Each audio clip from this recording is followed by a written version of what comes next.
my next question is about, there are a lot of people I meet, and they say there is just not enough evidence to believe in God. Do you hear this a lot? I hear it sometimes, and I always say, what evidence have you heard? You see, people who say there's not enough evidence, like Richard Dawkins, in my experience of them, they're not interested in evidence. And I'm not impressed with that as an intellectual objection. I believe there is enough evidence to believe in God, and it's of different kinds. You see, what convinces one person does not necessarily convince another person. For me, the evidence comes very much in different kinds, and it builds up. There's the evidence I mentioned as a scientist, the mathematical intelligibility of the universe, the pointers within nature to the fact that there is a mind behind the universe in terms not only of mathematics, but of the language-like structure of the human genome, for example. But then there's the experiential side and the historical side, because science can only take you so far. It certainly can't rule out the existence of God.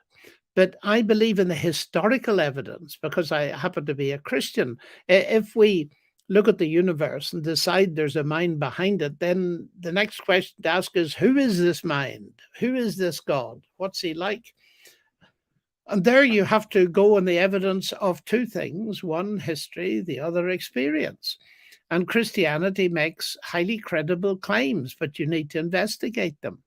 And I believe that if we look at that with an open mind as adults, then there's plenty of evidence. But possibly the prime evidence is in transformation of life. I'm quite old now, and I've seen, not only in my own life and in my family, but in many other people, the transformation that comes when people trust Christ as Lord and Savior, and he promises them a whole series of things. He promises them peace with God, forgiveness. And that's a very important thing today, that sense of being accepted, which many people do not have, and they've no peace. He also promises a new life and a new power.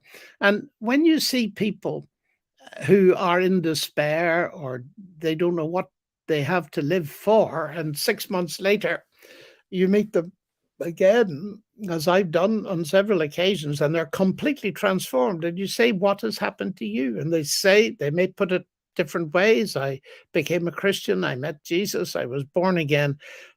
But they have their lives transformed. And when you see that, that seems to me to be very powerful evidence of the truth of Christianity. So it all adds up. There's an intellectual side. There's an experiential side, there's a historical side, and I do believe there's enough evidence to believe in God.